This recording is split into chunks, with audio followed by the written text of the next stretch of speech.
Alors, concernant la nourriture, derrière ce petit tissu, ces coussins et cette planche en bois contreplaqué 5 mm, pour information, eh bien, nous retrouvons beaucoup de nourriture.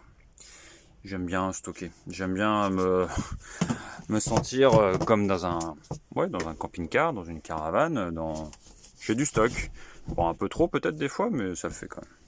Et donc, au niveau de la cuisine, je retrouve le petit évier. Je vous laisse deviner que ce soit un bac de peinture avec l'eau qui coule avec la gravité. Encore une fois, ça me permet vraiment de rendre compte, de prendre conscience que l'eau descend et du coup vraiment d'y aller tout doux. Et en fait, je me rends compte qu'avec un tout petit filet d'eau, on en fait tellement de choses. Dans la partie cuisine, il y a aussi les déchets, puisque aujourd'hui, j'ai préféré reprendre de l'eau en bouteille à de l'eau plastifiée que de l'eau chlorée pour le corps. Bon, après, voilà, peut-être que je changerai, j'évolue, je change, ça s'adapte.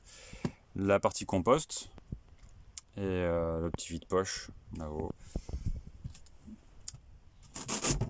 Concernant le placard vaisselle, comme je disais, je souhaite être au maximum de confort dans le minimum d'espace, donc j'ai préféré vraiment avoir la bouilloire, plus le fais-tout, cafetière à piston. Je bois très peu de café, mais bon, pour peut-être faire des cafés infusions, des discussions, des cafés débats sur les places publiques ou sur les festivals, à voir ce qui s'offre au projet. Plus une thermos, une théière. Voilà, j'ai assiette ici, j'ai différents bols, différents saladiers. Là, c'est tous les infusions. Pareil, ça c'est pour les infusions aussi, ça aussi, les petites touillettes. Ça, le hachoir à ficelle, c'est vraiment top. On m'a offert la petite tasse à café dernièrement. Bon, bah je l'ai, hein, c'est toujours ça. Là, il y a plein d'ustensiles aussi, en bois, ça j'adore. Voilà, donc au niveau confort, j'ai ce qu'il le faut.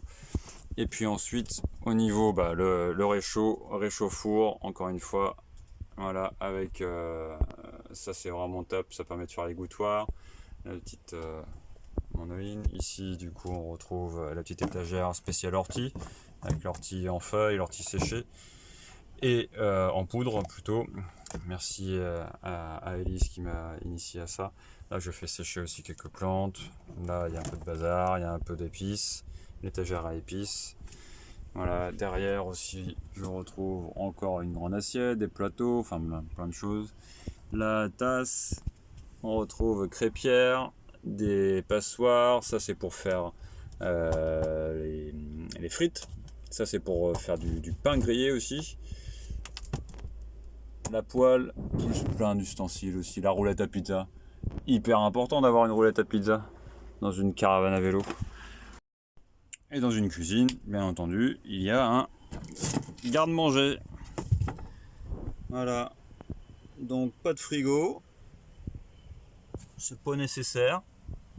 Là, il y a un petit ventilo des fois qui aspire un peu l'air. Bon, c'était théorique surtout. Mais voilà, ça fonctionne un petit peu quand même.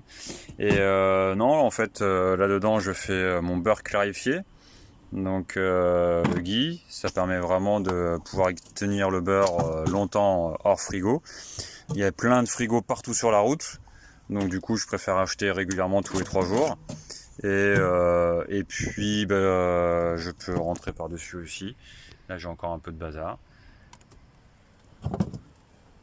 Voilà, ça suffit amplement. Ça permet de ressavourer lorsqu'il y a un frigo, de ressavourer la fraîcheur d'une boisson fraîche. Bien entendu, dans une cuisine, quoi de mieux qu'un plan de travail à hauteur avec la planche à découpe. Voilà, là, faut se dire que je tiens debout et je peux couper mes légumes debout. Et je peux aussi ouvrir la fenêtre, la faire tenir avec des petites barres comme ça. Et ce qui me permet vraiment d'être à l'aise en fait pour préparer à manger.